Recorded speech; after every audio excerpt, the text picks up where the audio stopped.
as U.S.-Chinese tensions continue to grow, I think it's becoming abundantly clear that the United States is incapable of competing with a rising China head-to-head. And by that, I mean, we see how China deals with the rest of the world. It deals with the rest of the world by trading, by doing business, by building massive infrastructure projects that benefit both China and their partners all around the globe.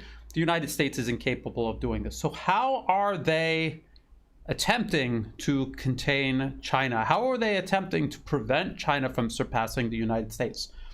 They're doing it through political interference, political coercion, subversion, and even violence, including terrorism. And I want to talk about some of that terrorism here in Southeast Asia, along China's periphery, an area long targeted by the United States in a bid to encircle and contain China. And one of these incidents happened more recently. I'm going to talk about that one first.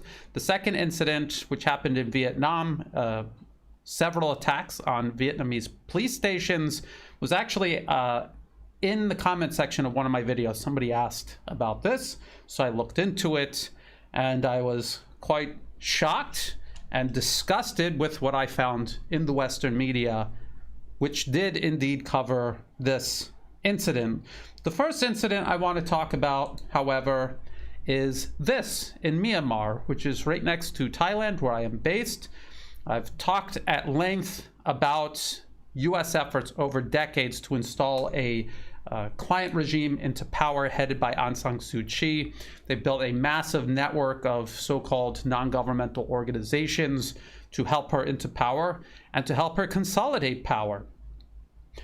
The military in Myanmar ousted Aung San Suu Kyi and her government, and ever since then, the US, the UK, other nations in Europe have been backing the opposition, and they are trying to get them back into power. And they're doing this through extreme violence, terrorism. Some might call it a civil war or an insurrection. It is terrorism. And this is one of the examples of the terrorism taking place. So it says, Lily Nang Kya, killing of Myanmar singer unnerves pro-military celebrities. So she is a singer, and she was killed by the US-backed terrorists. And yet, if you go through this entire article from top to bottom, you will not see the word terrorism or murder or anything used even once. As a matter of fact, the entire article is attempting to justify her murder by claiming she was close to the military. She supported the military, and we've said that the military is bad, so that justifies murdering a singer who's not part of the military, who's only expressing her political views, which are different from the agitators and terrorists that we back. So it was okay to kill her. I mean, this is what the BBC article is essentially saying. Now, if we go to the BBC article and read from it, it says, Myanmar singer Lily Nang Kya died in Yangon Hospital a week after being shot in the head, allegedly by gunmen opposed to the military she championed. Her death has not only shocked military supporters, but also celebrities working with the pro-military media. The 58-year-old was close to top junta leaders who seized power in 2021, plunging the country into war. She has also been accused of being an informant. 2 men have been arrested and accused of her killing. Now, they're murdering her for her political views, and they're murdering people to help advance their political agenda. This is the textbook definition of terrorism. This is the definition of terrorism under international law, yet the BBC never talks about this. The BBC doesn't, throughout the entire article, cite any human rights organizations like Human Rights Watch or Amnesty International, who you would think would condemn this, because this is outright terrorism. This is murdering a civilian solely because of their political beliefs. Political beliefs that the West doesn't like, but political beliefs nonetheless. These people who murdered her were not doing it in any sense of self-defense. It also says that these 2 suspects belong to an urban guerrilla group opposed to the military. So these are the so-called freedom fighters that the West has been talking about for several years now, claiming that they're fighting for democracy against the evil military junta in Myanmar. But as you can see, they are actually just terrorists who will murder anybody, not just the people who they are trying to oust from power, but anyone who supports them. They also murder anyone who doesn't sufficiently support them enough. So they could be people on their side, but they don't support them enough, so they murder them as well. This is what's been going on, and I've been covering this for years now. And I will put older videos about these atrocities as reported by the Western media in the video description below. The BBC continues, Ms. Kya's killing is the latest in a series of assassinations of high-profile government supporters. Not people in the government, people who support the government. They're killing these people. They're killing people for free speech. 4 days before she was attacked, a well-known nationalist and pro-military supporter, Tint Nguyen, was fatally shot in the head while at a tea shop in Yangon, the city's main city. He had been in hiding after surviving a shooting last summer. So again, this is outright terrorism. The opposition that the US is backing, the opposition the US wants back into power, is carrying out systematic terrorism across the entire country. Then the BBC goes on and talks about how the opposition celebrated this singer's death on Facebook, of all places. It says, a famous songwriter, Aung San, who is a pro-democracy supporter, had been embroiled in a long-standing social media row with Ms. Kya. He was arrested last week after liking a photo of her lying in her car after being shot in the head, mind you. BBC doesn't remind readers of that. Death is sad, he posted on Facebook. But because there is personal hurt and hatred, I clicked satisfied. Isn't that nice? So the BBC calls him a pro-democracy supporter, and the BBC repeatedly throughout this article refers to the opposition as pro-democracy, yet they're murdering people for their free speech. They're celebrating the death of their political opponents solely because they have different political views. Is that consistent in reality with democracy? The obvious answer is absolutely not. So there's two things I want to point out here. First of all, obviously that goes completely against Facebook's terms of service and all of their policies about abuse and promoting and cheering on and glorifying violence. And yet this is the norm in Myanmar. The opposition in Myanmar on Facebook, they have free reign. They are allowed to say anything they want. They could threaten people. They can celebrate death, and their accounts will always be safe. And anyone who supports the government in Myanmar, they will be banned.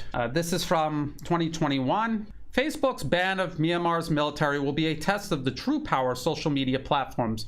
And so what you see here is Facebook playing a prominent role in controlling the flow of information inside Myanmar. Myanmar, like many nations in Southeast Asia, has utterly failed to protect their information space. It is dominated by US-based social media platforms, which openly work with the US State Department to advance US foreign policy objectives.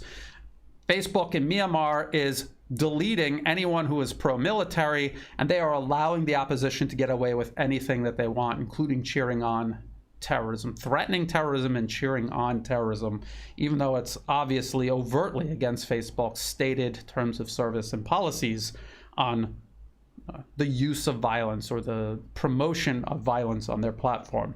The other thing that I want to point out is this use of the word pro-democracy. It's very clear that the BBC and others across the Western media use the term pro-democracy simply to describe anyone the West is supporting that is helping the West advance their foreign policy objectives, and anyone who is obstructing them, they are anti-democracy. Has absolutely nothing to actually do with democracy, human rights, or freedom. We can clearly see the opposition in Myanmar is not upholding any of these so-called values the West claims it stands for. Very clearly, they stand for the exact opposite.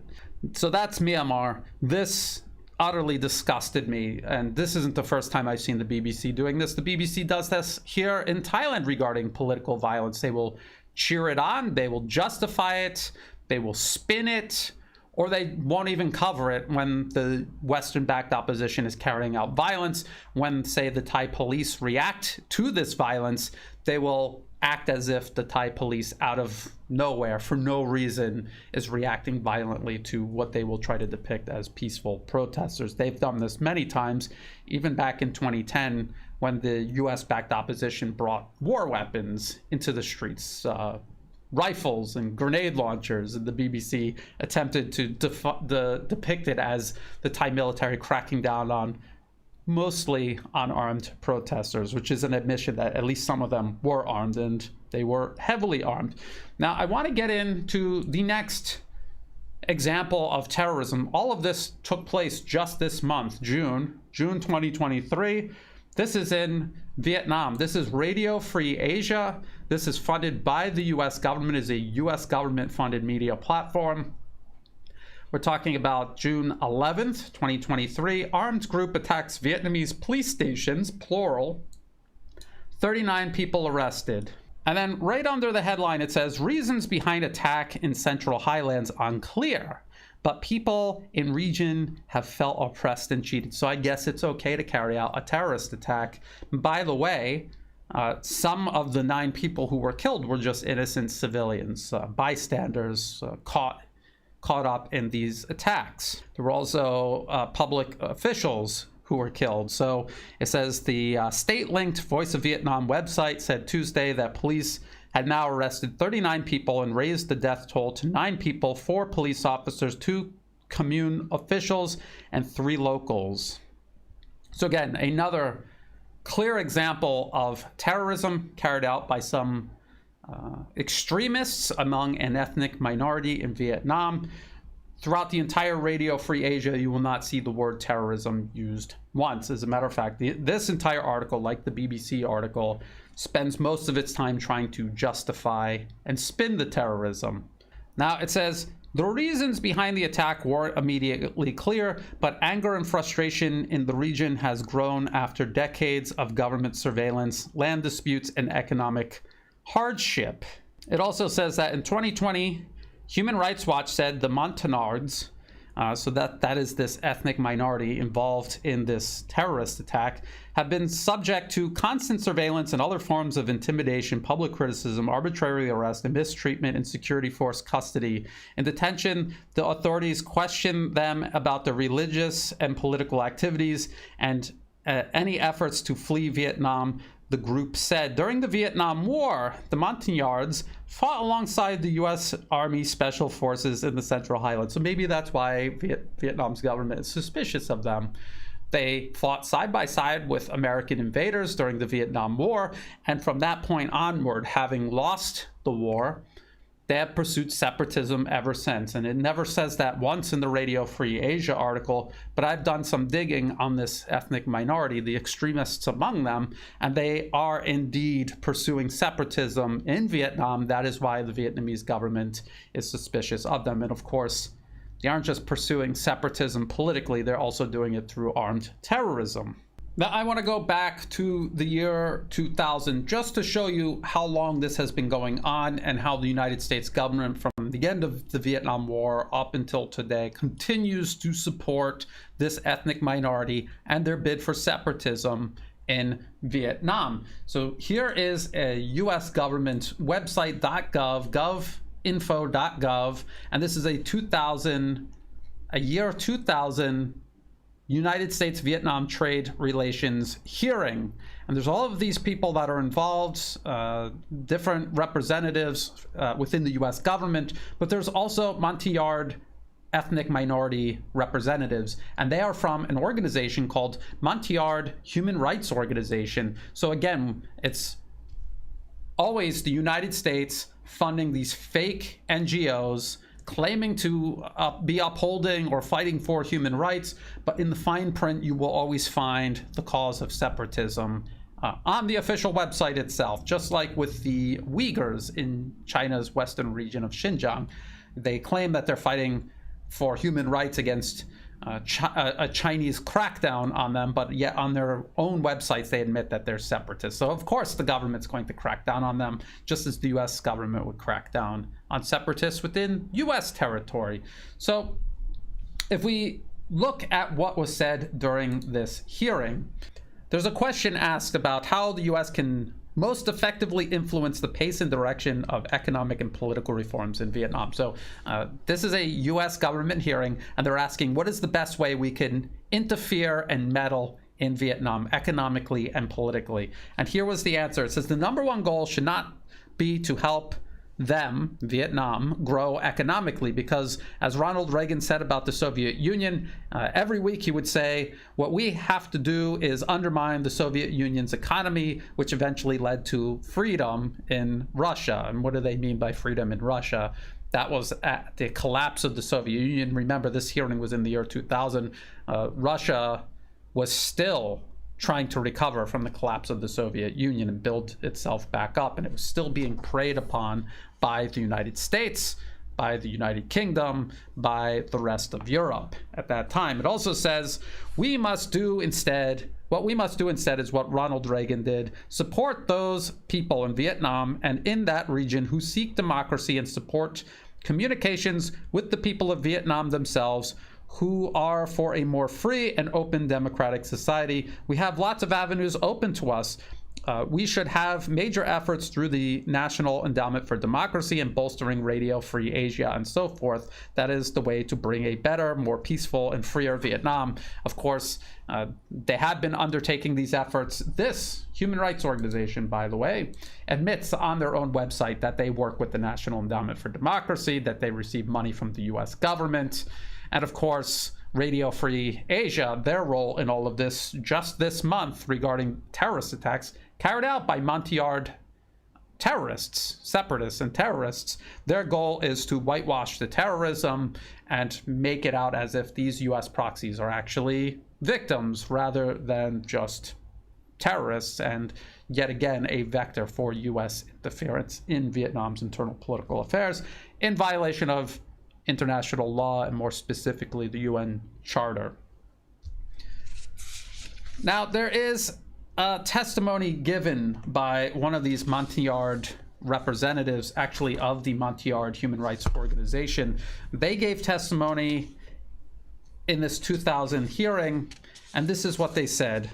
The United States government is the only hope to get our Montyard people out of Vietnam and help our Montyard people who remain in the Central Highlands to have the rights to live and have the opportunity to develop their lives. And of course, by that, they mean to not be part of Vietnam, to just carve off territory from Vietnam and have their own independent, autonomous region, so that they can be part of the process of breaking up, dividing, and destroying Vietnam.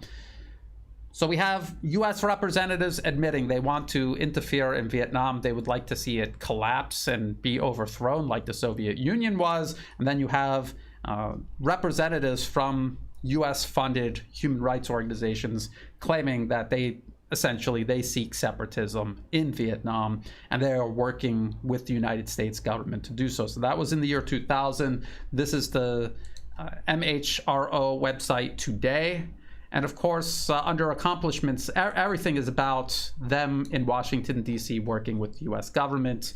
And then there's a part here, if you just, National Endowment, you'll see National Endowment for Democracy mentioned by name, and in what context. They had an event, a small group meeting with selected Montyard participants and the Montyard Human Rights Organization. This is their website. United Montyard Overseas and guest speakers will share information, seek your ideas, and encourage discussion about the topics of Montyard self-determination, self-governance, and models of autonomy around the world. MHRO will share information about its research and the development of the legal document, the Montyard Framework for Freedom, and its efforts with the National Endowment for Democracy and U.S. Institute of Peace and other U.S. government organizations. So there you have it. So that was back in 2000, from the Vietnam War.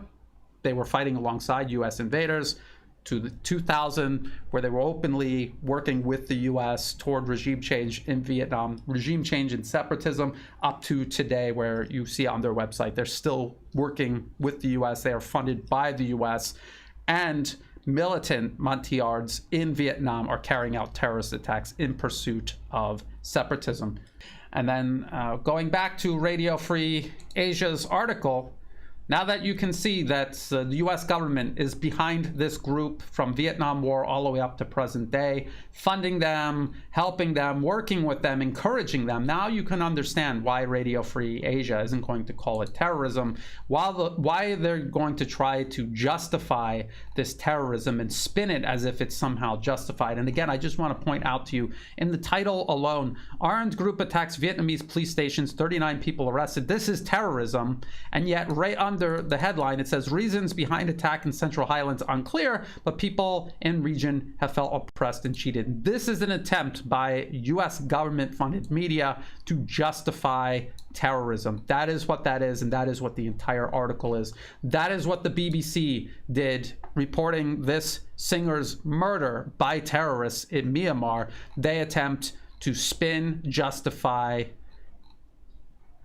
terrorism. That's what they're doing. That's what the BBC does. That's what Radio Free Asia does. That's what the Western media does. So we see two examples, just two of many, of Western state media organizations reporting terrorism, but not calling it terrorism, and in fact working very hard to convince readers that this terrorism is somehow justified. The US does this all across the globe. Everywhere they go, they were doing this to China itself. They have been doing this to Russia itself. The Shanghai Cooperation Organization has openly talked about stopping US interference among member states.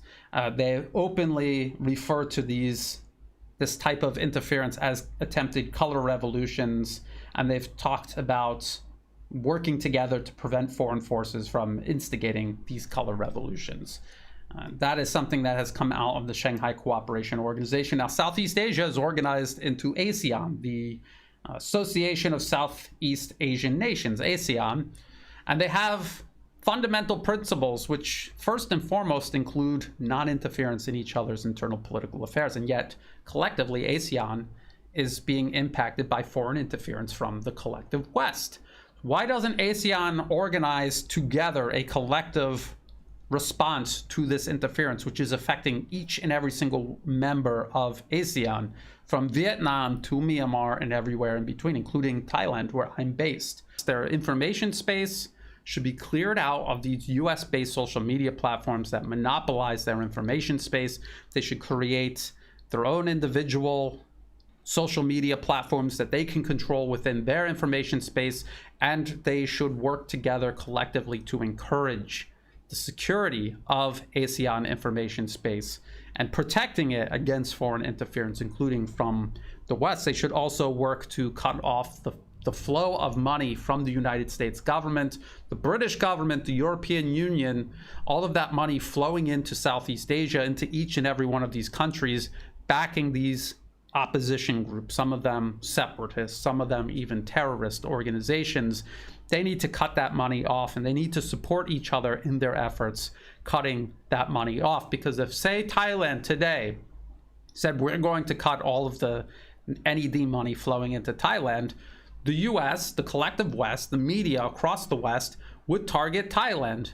The rest of ASEAN should support Thailand, and when it's someone else's turn in ASEAN to cut off the funding, Thailand should help, along with the rest of ASEAN, to support that country in its bid to secure its own sovereignty. The individual sovereignty of every country in ASEAN is going to add up to the sovereignty, the overall sovereignty of ASEAN itself. They're being collectively attacked. They need to work collectively to defend themselves. As China continues to rise, as the US as a global hegemon continues to fade, Washington's temptation to resort to backing opposition groups up to and including terrorism, that's only going to increase. What they're attempting to do here in the region is to either effect regime change in each and every one of these countries, or sufficiently destabilize them to deny them as a viable partner for China and the rest of Asia's rise. Only time will tell whether Southeast Asia, which is being collectively targeted by the West with this type of interference, again, up to and including terrorism, whether they're going to collectively work together to fight back or not. Only time will tell. We're just going to have to wait. And in the meantime, I will continue covering these incidents that are going to be spun and attempts made to justify them in the Western media. I will peel away the propaganda and show people what is really going on. If you thought this video was useful, please like and share. Think about subscribing. It's free to do. It helps the channel grow. Check the video description below for other places you can find and follow my work. In the video description, there are also all of the links that I referenced in this video, as well as some others that I didn't cover, but which give added context to these topics. There are also ways in the video description below where you can help support my work. I do not monetize my YouTube channel. If an ad pops up, feel free to skip it. It's not helping me out at all. If you do want to support my work, please do so through Buy Me a Coffee and also Patreon. Again, the links are in the video description below. And for everyone who has been helping out, whether it's month to month or one-time donations, or even if you're just sharing my work with others, that all greatly helps. That is what makes this work possible. So thank you. And as always, thank you for watching.